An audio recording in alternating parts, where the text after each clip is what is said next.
Всем привет! Меня зовут Марина, и вы на канале Russian Language Club.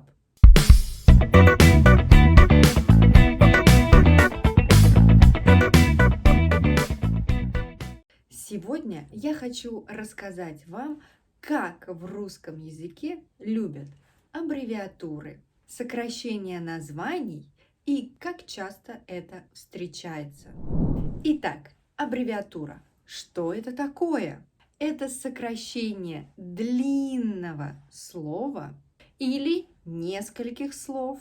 Могут быть только первые буквы слов, а могут быть первые несколько букв слов в одном коротком слове. Например, ФИО.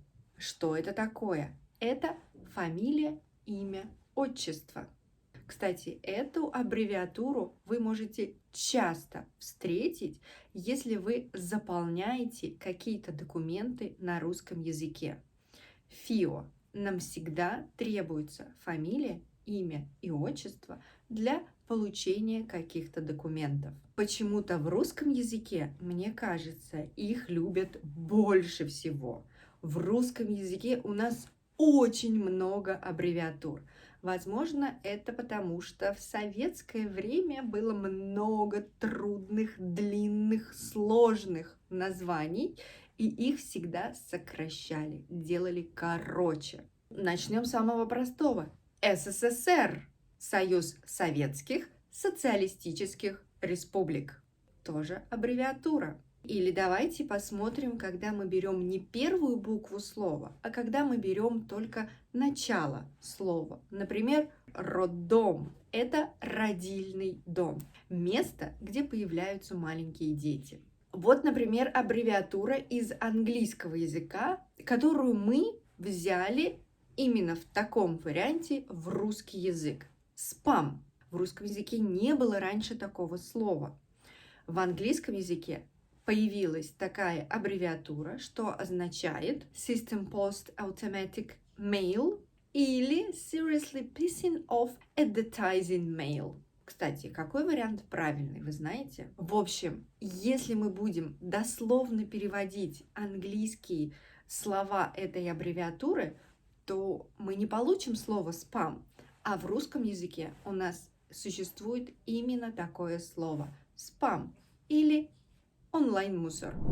Но сначала важная информация, как правильно читать, говорить, произносить аббревиатуры по-русски. Если в аббревиатуре только согласные звуки, то мы произносим название каждой буквы. Например, СССР. Название буквы не С, а название буквы С. Не Р, а название Р. Поэтому мы и произносим СССР. Или СМС. СМС. Или МФЦ. МФЦ. И есть еще разговорные варианты названия букв. Например, США.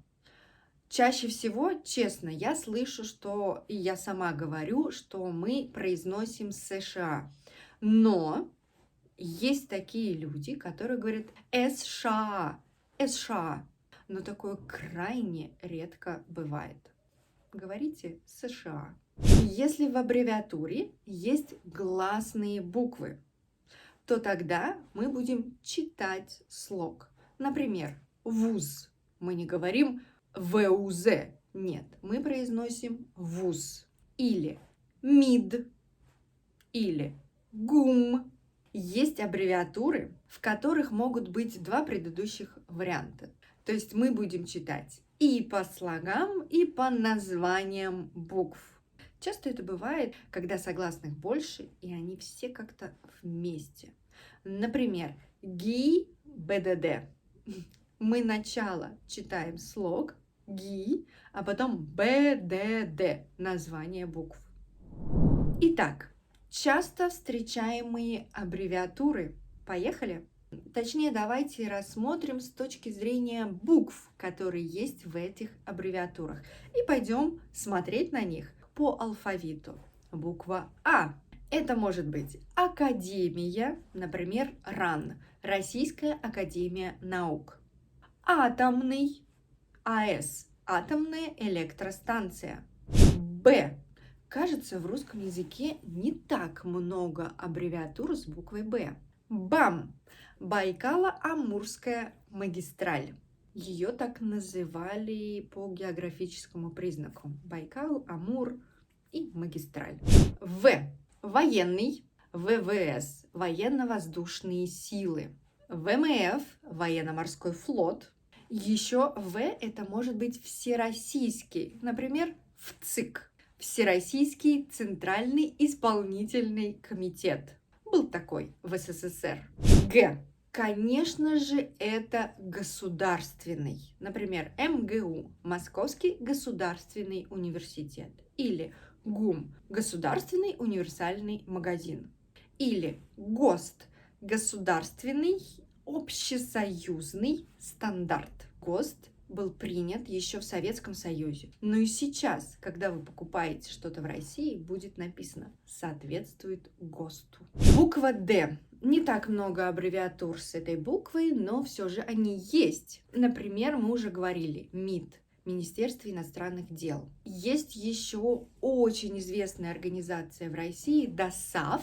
Она появилась еще в советское время. Это Всесоюзное добровольное общество содействия армии, авиации и флоту СССР. Сейчас это просто осталось как историческая организация. Она проводит какие-то занятия, чтобы вы научились водить машину, самолет или еще что-то.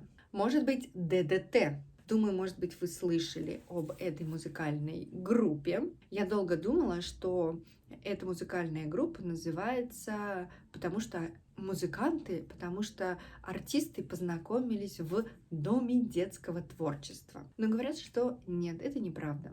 Следующая буква Е. Это европейский. Часто встречается в аббревиатурах именно как слово европейский. Например, ЕС. Европейское экономическое сообщество.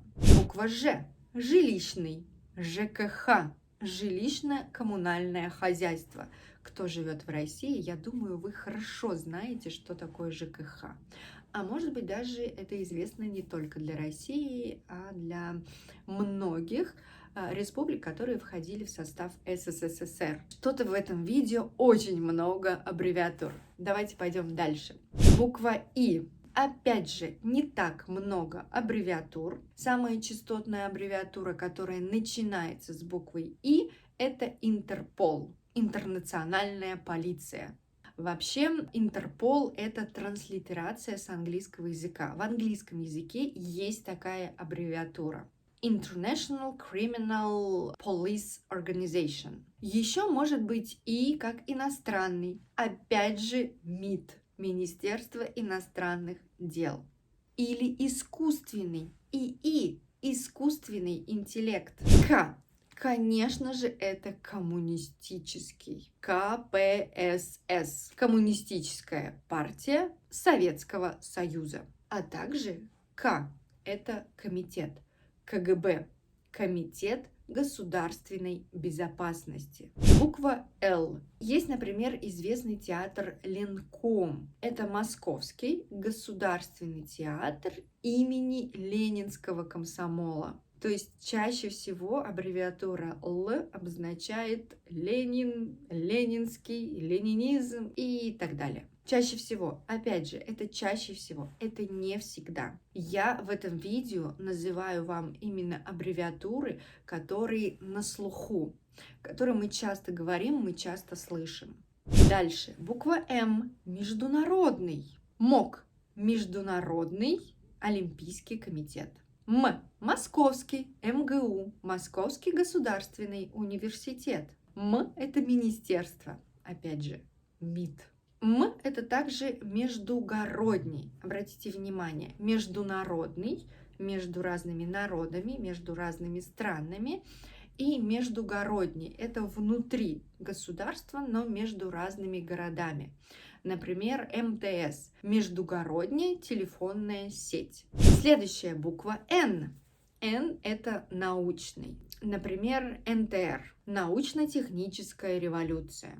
Или НИИ – научно-исследовательский институт. Или национальный, как НАСА – Национальное управление по аэронавтике и исследованию космического пространства. Кстати, есть еще такая аббревиатура, я думаю, она чаще встречается именно в разговорах, НЗ. НЗ, запомните, НЗ – это неприкосновенный запас. Это когда мы что-то собираем, нам оно сейчас не нужно, но мы думаем, что, может быть, в будущем нам это пригодится. Это мой НЗ.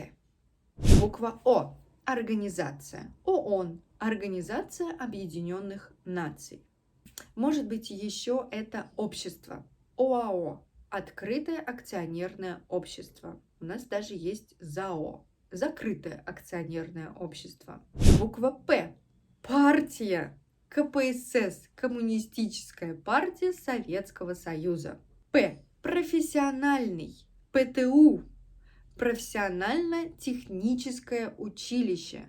Буква Р. Русский или российский. РКИ. Русский язык как иностранный. Я, кстати, преподаватель РКИ. Русского языка как иностранного. РАН. Российская академия наук. РФ.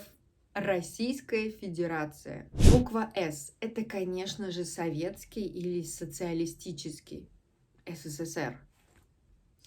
Это также и Союз. А еще может быть США. Соединенный. Соединенные Штаты Америки. Буква Т. Тепло. ТЭС. Тепловая электростанция. Или театр. ТЮЗ. Театр юного зрителя. У. Что-то я не помню аббревиатуру с буквой У. Ах да, МГУ. Московский государственный университет. У – это университет. Буква Ф. Федеральный или федерация. Например, ФИФА. Международная федерация футбола. Или ФИДЕ. Международная шахматная федерация. Обратите внимание, ФИФА и ФИДЕ – это опять же транслитерация. То есть это не аббревиатуры с русского языка, а эти аббревиатуры мы взяли из других языков. Еще ФБР – Федеральное бюро расследований. Эту аббревиатуру, то есть название этой организации мы перевели на русский язык и сделали аббревиатуру. В английском языке другое название у этой организации, то есть другие аббревиатуры. С. Центральный. ЦСКА. Центральный спортивный клуб армии. ЦРУ. Центральное разведывательное управление. Опять же, мы перевели эти аббревиатуры. Ч. Чрезвычайный. ЧП. Это чрезвычайное происшествие. Это электронный, электрический, например, ЭВМ. Электронная вычислительная машина. ТЭЦ. Теплоэлектроцентраль. Ю. Это у нас, конечно, юный, ТЮЗ, театр юного зрителя. И еще есть аббревиатура ЮНЕСКО. Это Организация Объединенных Наций по вопросам образования, науки и культуры. Опять же, это транслитерация, то есть мы просто взяли эту аббревиатуру из английского языка. United Nations Educational, Scientific and Cultural Organization. И последняя, буква Я. Не так много аббревиатур с буквой Я, но все же они есть. Я значит язык. Например, МАПРЯЛ или РАПРЯЛ. МАПРЯЛ – это Международная ассоциация преподавателей русского языка и литературы. РАПРЯЛ – это Российское общество преподавателей русского языка и литературы. Вот так вот.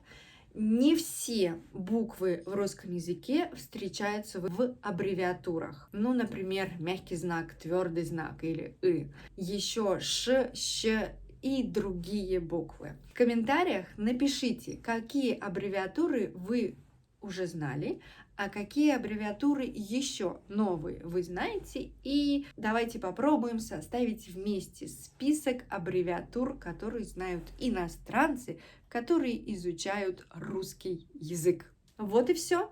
Подписывайтесь на канал Russian Language Club. Ищите проект Russian Language Club в социальных сетях. Давайте там дружить. Инстаграм, Телеграм и Фейсбук. И также вы всегда можете поддержать мой проект на странице Patreon. Пока-пока. До скорой встречи.